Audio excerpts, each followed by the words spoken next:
Hello viewers, welcome to my Doctor Who themed YouTube channel, Who Ventures, and this is an ASMR-ish video about Doctor Who Adventures magazine, issue 16, and it's dated 23rd of June to the 20th of July 2016 at £3.99. As you've probably guessed, I am restarting my Doctor Who Adventures look-throughs. Now, I am also using the opportunity to practice my accents and reading aloud. So I have read aloud the story and the Doctor's letter. I've pre-recorded those before this bit, and it's really hard, so please forgive any stumbles when I read out things, because it's really hard just speaking anyway. See, this is the cover, and we've got the darling exterminate, the Cyberman, the thingy, Hydroflax, Davros, and it says heavy metal.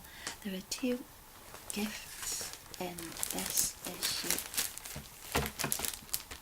if you bought it from Tesco.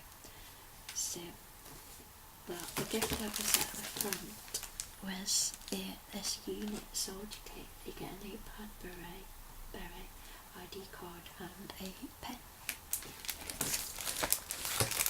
And then the other gift that came in it was this darling notepad with 2 lip pencils. So let's go through. So this is the front, so I'll insert my reading of the Doctor's letter here.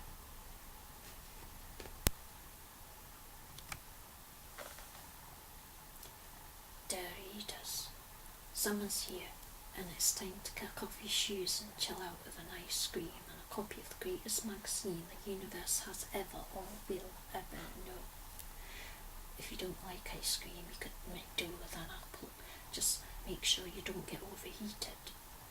Of course, we all know I'm a real art lover, and to cool off I saw the shade of an art gallery in France, little realising it was also home to an extraterrestrial monster to smile at. All I wanted was to relax and look at the paintings, but instead I ended up running around entering different paintings and getting totally wound up by one of the most bizarre creatures I've ever met.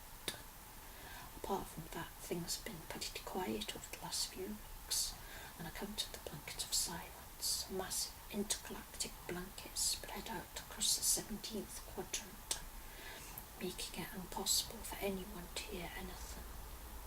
Luckily, I managed to tear a hole in the blanket and then unravel it. I think it's safe to say the blanket of silence won't be causing us any more problems in the near future. Okay, enough of all this chitter-chatter. It's time for the main event, so turn the page and get lost in a universe of adventure and wonder. Happy times and places.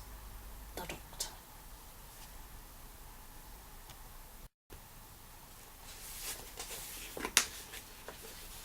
So that's the Doctor's letter, and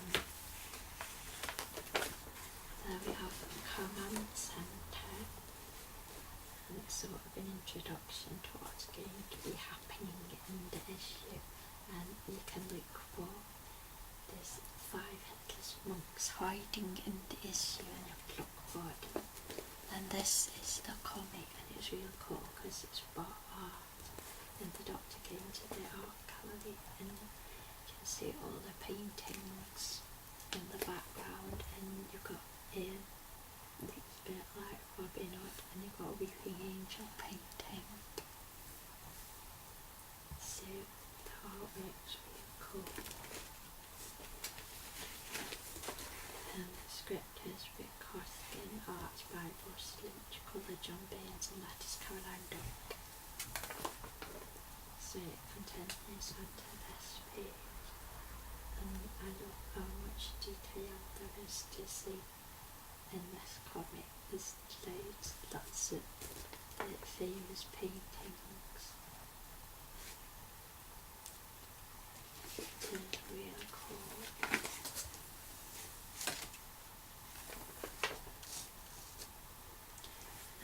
we have this page, and it's all about Doctor Who revisited the woman who lived. And it says, we've been taking a retrospective look at Series 9 of Doctor Who, and this issue we're on to episode 6 as the Doctor checks up on a shelter. We start out in the year 1651 as the highwayman is robbing a carriage on a deserted roadside in the dead of night. The Doctor interrupts the robbery while searching for an alien artifact which he finds in the creature's luggage. The creature escapes before he can retrieve it, and the Doctor is left alone with an angry highwayman who turns out to be Ashilda, the Viking girl he saved in the previous episode. She has become bitter over the last 800 years and has lost many of her previous memories. To remember certain things, she keeps a journal, although the Doctor finds her most painful memories have been torn out. She has also renamed herself Me, because she is incredibly lonely. The Doctor and Me steal the alien artifact from the country house and escape an ambush from a rival highwayman called Sam Swift. The Doctor calls the artifact the Eye of Hades and says it can open a doorway into space. It is then that the Doctor finds Me has tricked him, and she is working with Leandro, an alien who has promised to take her with him if she helps him get hold of the Eye of Hades. With the Doctor a prisoner, 2 guards arrive to inform her that Sam Swift has been captured and is due to be hanged. Me and Leandro set off to his execution, hoping to use his death as a key to opening the doorway into space. The Doctor manages to escape and stops Swift's hanging, but Me attaches the artifact to Swift's chest, killing him and opening the doorway. Swarms of Leandro's army attack, and Leandro reveals he has used Me and intends to invade Earth. Me rediscovers her conscience and brings Swift back to life with a spare medical kit. This closes the doorway, and Leandro is killed for failing his people. Me tells the Doctor they will be friends, and she will look after those he leaves behind in the present day. Clara shows the Doctor a photograph of herself, and we see Me in the background staring into the camera. And now we have this spread, and it's arts and culture. The Doctor has always had a love of art and literature. Let's take a look at some of the artists and writers he has met on his travels over the years. 1. Artists attract trouble. Charles Dickens. Notes of interest. The 9th Doctor and Rose encountered novelist Charles Dickens in Cardiff at Christmas time in 1869. The kelp, a gaseous species, have arrived in Cardiff through a rift in time and space, and are surviving by taking over the bodies of the dead. The Doctor and Charles Dickens save Rose from the gallop, who have entered the bodies of 2 corpses in a funeral parlour. The Doctor converses with the gallop and helps them pass through the rift to a place where they can build new bodies for themselves. First appearance, The Unquiet Dead. Vincent van Gogh. Notes of interest. The 11th Doctor and Henry Pond met up with troubled artist Vincent van Gogh in France in 1890. Together they come face to face with an invisible monster known as the Crevasse, a brutal scavenger. Luckily for the Doctor, Vincent and Amy, this one is old. They escape with their lives and even manage to bring some comfort to the dying creature. Before departing, the Doctor takes Vincent to the future, so he can see how his art is loved. First appearance, Vincent and the Doctor. In that section, doesn't it say luckily for the Doctor, Vincent, Amy, this one is blind? Because, that's how they get away. Anyway, Agatha Christie. Notes of interest. The 10th Doctor and Donna met mystery writer Agatha Christie in 1926 when investigating a murder. The Doctor pretended to be a police detective, and Agatha helped with the investigation attention until a giant wasp began attacking them. The wasp is a Vesperform who can also take human form. The Doctor and Donna both helped to inspire Agatha Christie's greatest works, including the creation of the detective Miss Marple. First appearance, The Unicorn and the Wasp. William Shakespeare. Notes of interest. In 1599, the 10th Doctor takes Martha to see a performance of Shakespeare's latest play. Of course, it doesn't take long for trouble to find them in the form of the Carrionites, a hideously evil species. With Shakespeare's help, they defeat the Carrionites, and Martha proves to be the inspiration for one of Shakespeare's most famous sonnets. First appearance, the Shakespeare Code. See, that's all about the artists and writers, about some. Now we have this page, which is Shiver Me Timbers. The Doctor is about to walk the plank, bring the colour back to his cheeks, and this scene with your favourite pens or crayons. So that's pretty cool. Then we have this, the Doctor's workshop. Here's your chance to make your own vortex and fly the TARDIS from the safety of your room. So this is the vortex with the clockwork mechanism. So you put it out. Every cut-out spiral shape layer on TARDIS figures, fold the TARDIS in half and glue each side together so we can see the front and back. Then use a piece of thread and attach the TARDIS to the end of the vortex spiral so it dangles off it. Then we use another piece of thread and thread it through the top of your vortex and attach it to your ceiling. So that's pretty cool, little mobile for your ceiling. Then we have an advert for a beak. And we have the puzzle pages.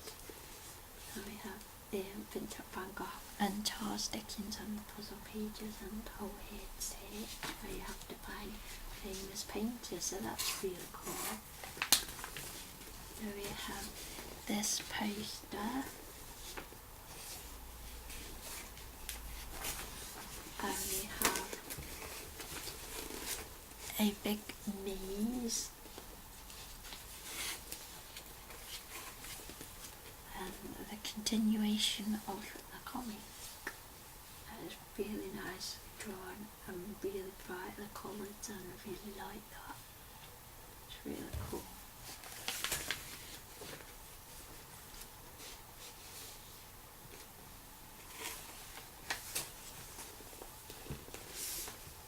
And there's a little Van Gogh portrait there. And then the competition is to win a copy of the Doctor Who Dr. Doc book.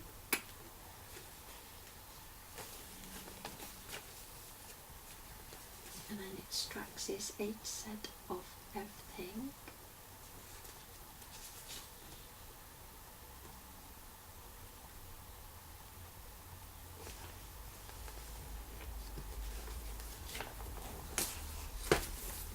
And I have The Adventures of Strax and Time Shark comic, which is really cute, and I like how there's two comics with different art styles, and this is by Grant Perkins, and it's really cool. Quite like this frame where the dinosaurs licking him. That's really. And this is a story, and I shall insert me reading out this story now.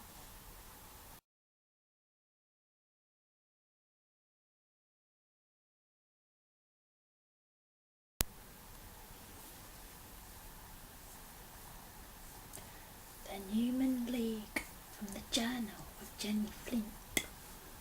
Story by James P.T.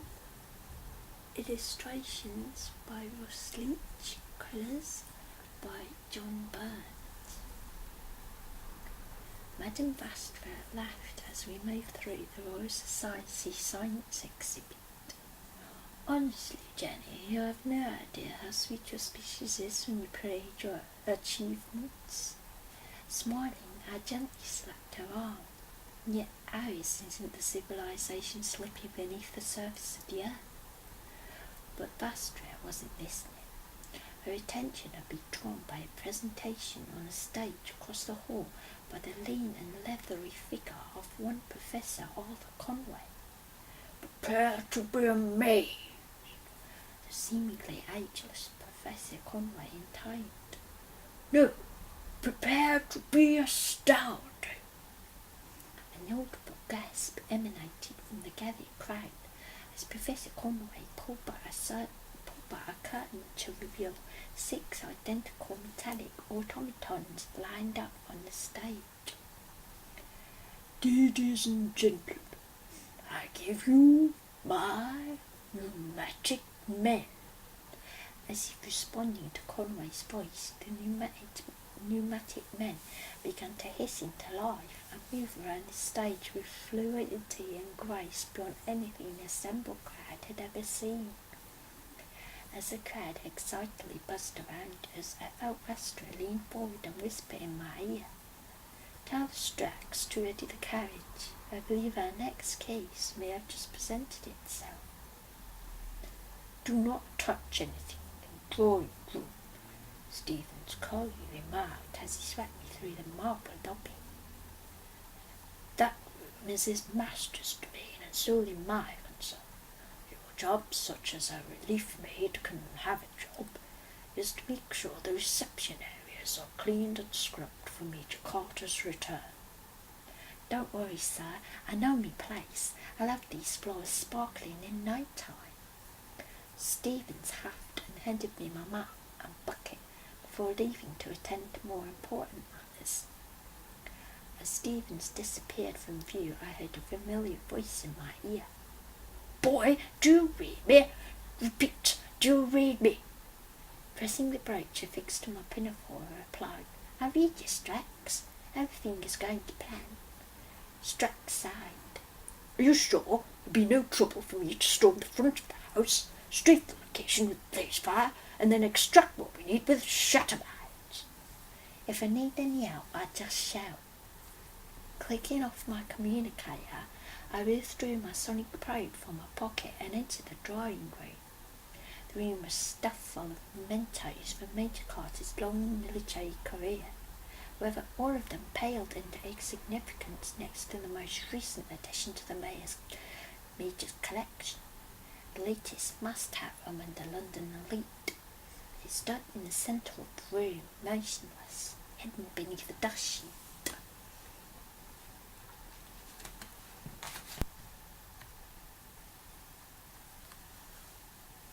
"Time to see what makes you tick," I said to myself, but as soon as I switched on my sonic probe, any levity vanished.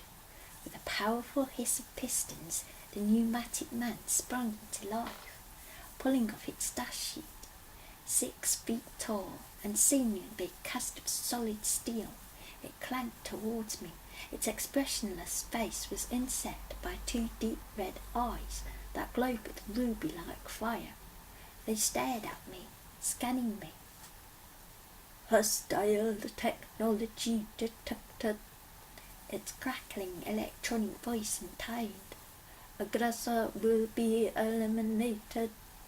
As the pneumatic man raised both its arms, I reached for my brooch. "Strax, I think I might need you." Silence. "Strax, I really think it would be a good idea if you could get me out now." The drawing room window exploded in a hail of glass. Ducking for cover, I rolled out of the way as Strax let through what remained of the window and blasted the pneumatic man into a smoking ruin. "Feeble technology," barked Strax. "Did you get it?" I held up the sonic probe. "Scan and saved." Strax nodded approvingly. As we left, I looked back briefly and caught a glimpse of Stephen's ashen face as he entered what remained of Major Carter's drawing room. Despite his demeanour, I didn't envy him the clean-up job.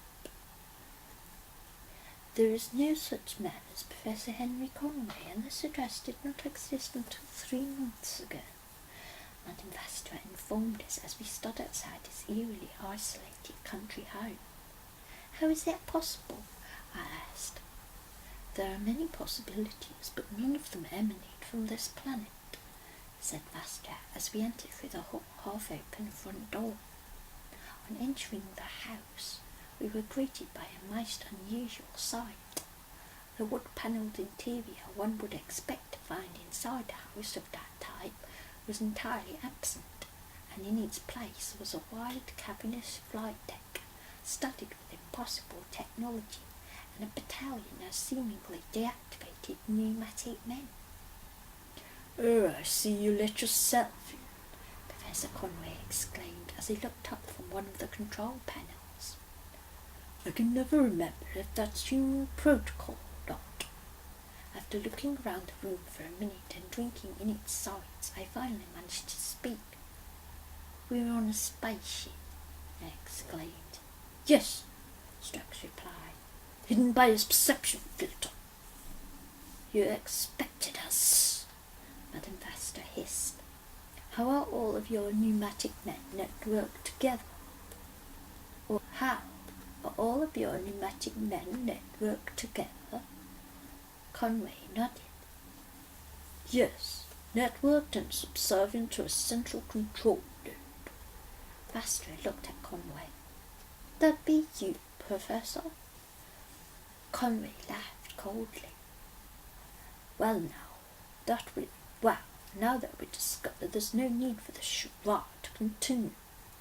Conway plunged his hands deep into the console in front of him, fusing with the ship's circuitry. His body began shaking, charged with electricity. His human disguise fell away, and as he spoke, his voice was no longer a human voice, but instead that of a machine.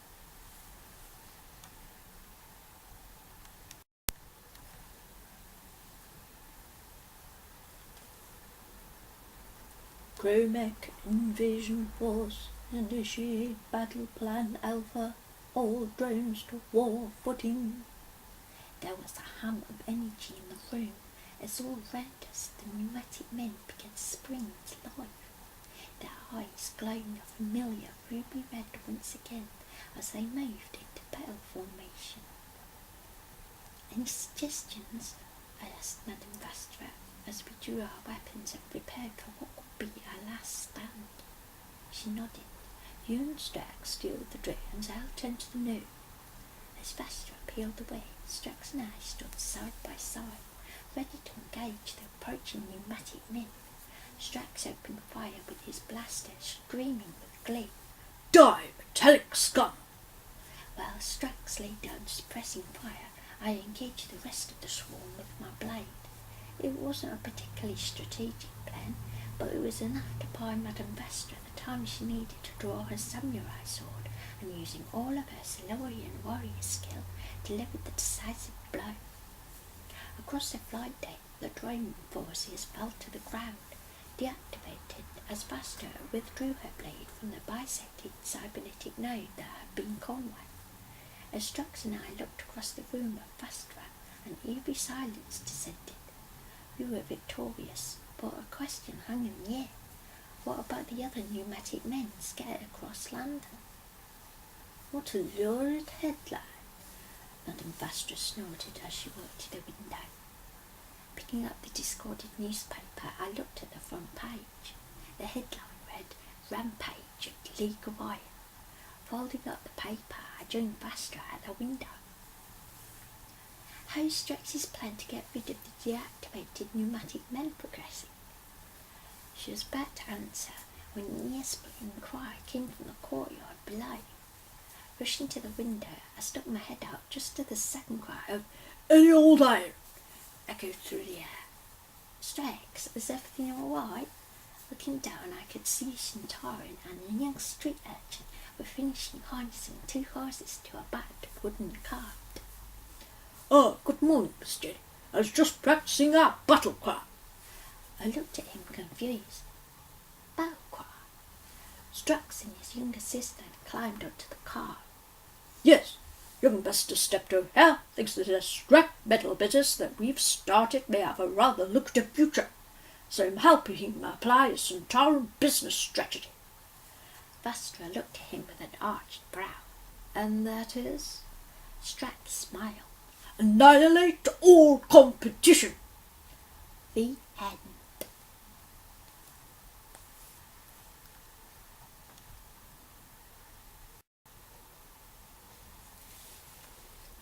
So that is the story.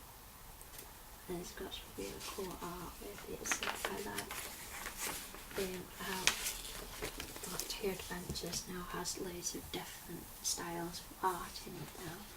It's really cool. And then they have the mail centre for all the interesting pictures. And then the next issue, you get a $3 figure, and it includes 5 tools. A Korean Family Blood Scarecrow, All New Adventures, and issue 17 is on sale 21st of July. And then there's this poster of Osgood and the Doctor. The only criticism of this particular issue is that there's this extra space at the top. And it's for no discernible reason, so if you file these away in A4 folders and stuff, it's going to be sticking out the top. So there's nothing printed on it other than just making the poster slightly taller.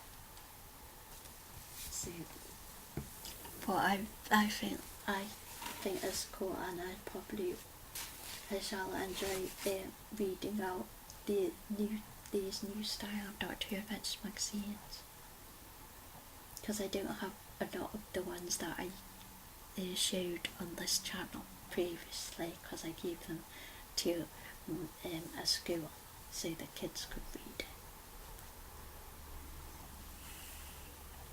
So I hope you have enjoyed this video, and thank you for watching. Yay!